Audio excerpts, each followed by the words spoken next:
El sábado hubo 11.500 contagios. El sábado anterior había habido 5.500. Se duplicó en una semana. Y esta semana, seguramente, dicen los infectólogos, superaremos ya el récord de 15.000 por día. Y seguirá creciendo, dicen los infectólogos, que al igual que en Europa o en Estados Unidos, se puede duplicar el pico anterior, que fue de 15.000. Y que inevitablemente eso duplicaría el pico anterior de fallecimientos, que fue de 400 por día. Los alemanes, los ingleses, los franceses están desesperados. Cada día mueren más y la campaña de vacunación va lenta, muy lenta.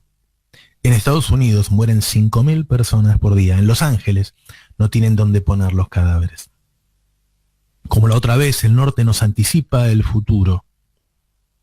En Argentina 11 millones comen en comedores. El asado sube todas las semanas, como el pan, como la leche, como el pollo y los huevos. En ese contexto dantesco, los productores agropecuarios deciden hacer un paro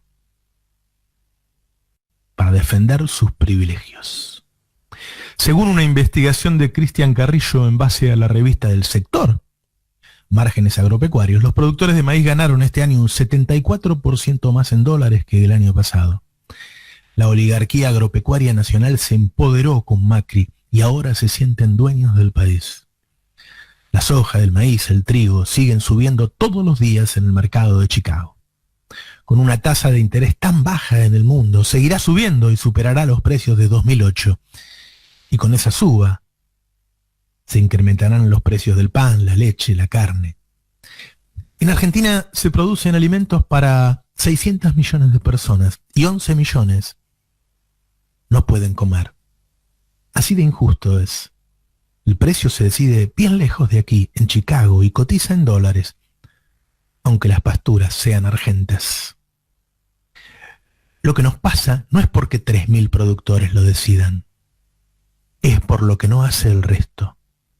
Es por la apatía y la resignación de muchos. Su mayor poder es que el pueblo haya naturalizado esta situación de dramática injusticia. Los trabajadores se acostumbraron a que los medios defiendan a los empresarios y no a ellos. Solo un fuerte incremento de las retenciones frenaría el desastre alimentario, que se suma al desastre sanitario.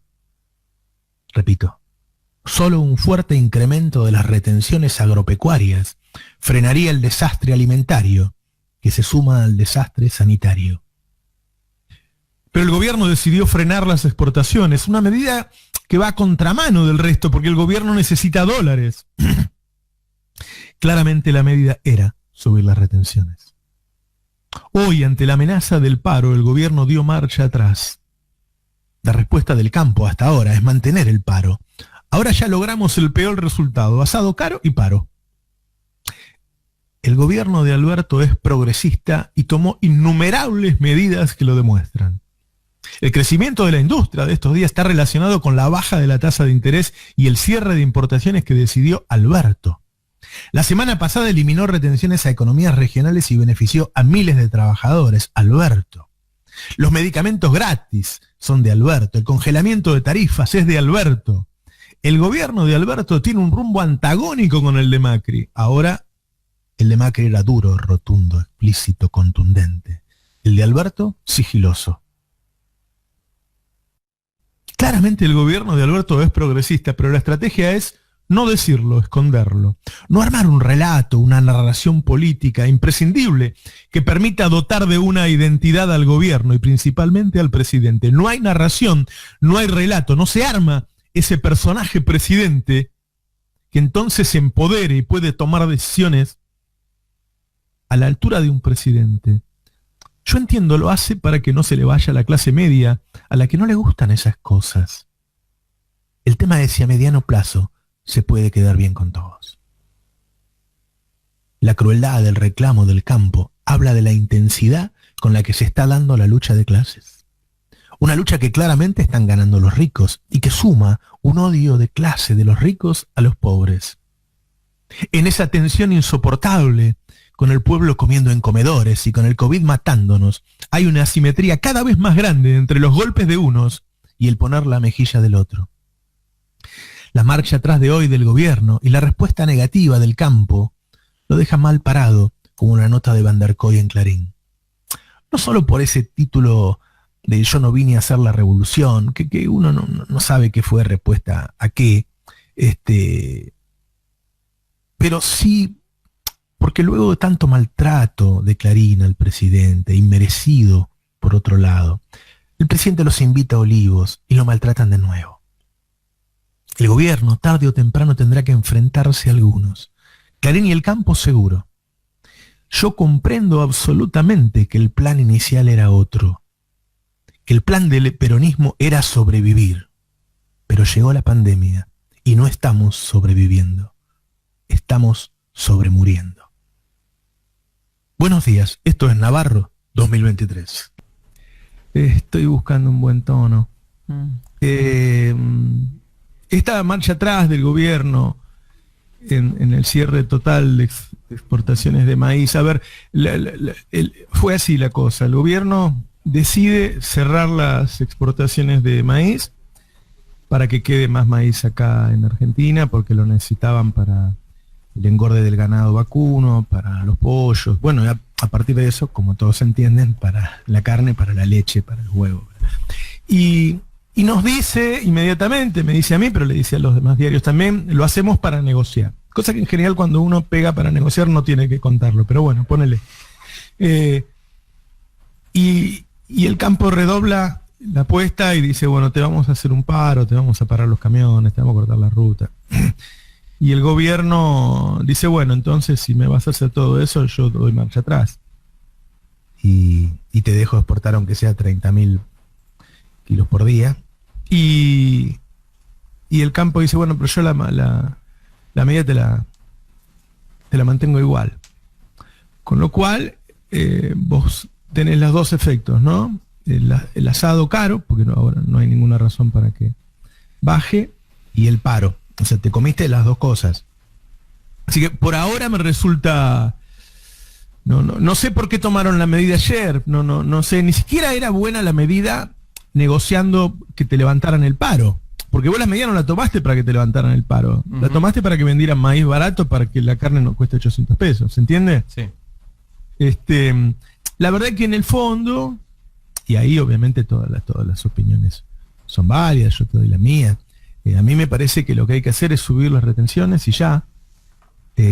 Porque la prohibición de exportaciones, primero que va un poco en contra de la política general del gobierno, que es la de tener un mayor superávit comercial, ¿no? Tener más dólares para que no nos falten dólares, porque si hay algo malo que le puede pasar a este gobierno es que suba el precio del dólar. Entonces frenar las exportaciones tiene ese costado negativo. En cambio, subir las retenciones, en términos económicos, tiene todo positivo, porque baja el precio de la comida, porque baja el precio de compra del grano y suben los impuestos que recibe el gobierno. Pero bueno, eso no se va a hacer, no está en los planes, no está, ni siquiera se analiza eso, ¿no? No. Y además, creo que volvemos a esto que vos decías, ¿no? Apretar para negociar y encima avisar que vas a negociar. Nunca se termina de explicar las cosas. Mira, tuviste que vos con Cristian Carrillo escribir una nota donde explicaban que los productores de maíz tuvieron el 74% de ganancias en dólares para explicar la decisión del gobierno de haber cerrado las exportaciones. O sea, la cerraron sin explicarlo. Porque esa es una modalidad que tiene el gobierno. El gobierno toma muchas medidas progresistas. Muchas. El gobierno es muy distinto al macrismo, pero no la silvana, no arma una narración al respecto porque no quiere, porque piensa que eso lo aleja de cierta clase media, que es parte de su voto, y que incluso es el voto más albertista, digamos, ¿no? El voto el que te vota porque no sos confrontativo. Claro. Entonces estas medidas, algunas muy buenas que ha tomado el gobierno, por ejemplo, el otro día eliminó las retenciones a las economías regionales, muy buena medida. Sí. No son narradas, ¿no? No son puestas sobre la mesa. Y además no genera la necesidad de la medida. O sea, bueno, claro. Si tu nota hubiera sido antes de la medida, era muy difícil oponerse. Claro. Ahora, vos publicaste la nota cuando se venía el lockout. O sea, cuando ya estaban anunciando que iban a ir en contra de la medida. Sí. O sea, lo podría haber informado el gobierno. Lo que ustedes publicaron era información a la cual podía acceder antes de restringir la exportación, ¿no? Claro. Pero bueno, hace un rato, no sé si escuchaste, hablamos con Achetoni, de la Federación Agraria. Lo seguí, los tweets estuve viendo. Bueno, le pregunté por tu nota y le decía que no, que era exagerado el 74%. Le digo, bueno, ¿cuánto? Y me dice, bueno, la mitad la tenemos que invertir. Bueno, la mitad, 30. Y me dice, bueno, no es un pecado ganar 30% en dólares. Bueno, 30% más que el año pasado. Sí. Pero no hay forma de que nosotros digamos algo equivocado porque los números son de ellos. Nosotros lo único que hicimos fue publicarlo en el Destape. Los números salen de la revista Márgenes Agropecuarios, que es de ellos. Sí. No es que yo fui al campo y saqué una cuenta, viste, más o menos debe. No, esos son los números de ellos. Nosotros les pedimos permisos para ingresar porque hay que suscribirse ahí. Pedimos permiso para ver los datos, los tomamos y los publicamos. A ver, viste que la ola del COVID está viniendo y no la vamos a frenar mirando para otro lado. Bueno, la ola de la suba de precio de los alimentos está viniendo y no la vamos a frenar mirando para otro lado. Es decir, tal cual, lo que está ocurriendo en el mundo es que el dólar pierde fuerza, la tasa de interés es muy baja, por lo tanto los commodities se vuelven un lugar de inversión, de especulación. El precio de un commodity forma parte de la oferta y la demanda, que tiene que ver con el clima y qué sé yo, y también de la especulación, ¿sí? Entonces en este momento hay un problema climático y hay un problema de especulación, que hay mucha gente que está invirtiendo en commodities. Entonces va a seguir subiendo, ¿no? Vos lees los diarios y todos los días dice subió la soja. Bueno, sube la soja, sube el maíz, sube el trigo y ahí sube todo el precio de los alimentos. Si vos no le pones una retención, por eso el proyecto de retenciones móviles era eso, para no estar tocándola cada rato, es decir, bueno, cuando sube la retención y cuando baja la retención. Si vos no adaptás las retenciones a eso, la ola va a venir, es decir, la suba de los precios de los alimentos va a seguir. Y ese es el peor de los escenarios, porque ahí tenés crisis sanitaria y crisis alimentaria, ¿sí? Entonces, vos podés evitar algunas peleas hasta un momento en que los muchachos te tienen rodeado y vos tenés que pelearte. Eso me parece a mí, qué sé yo.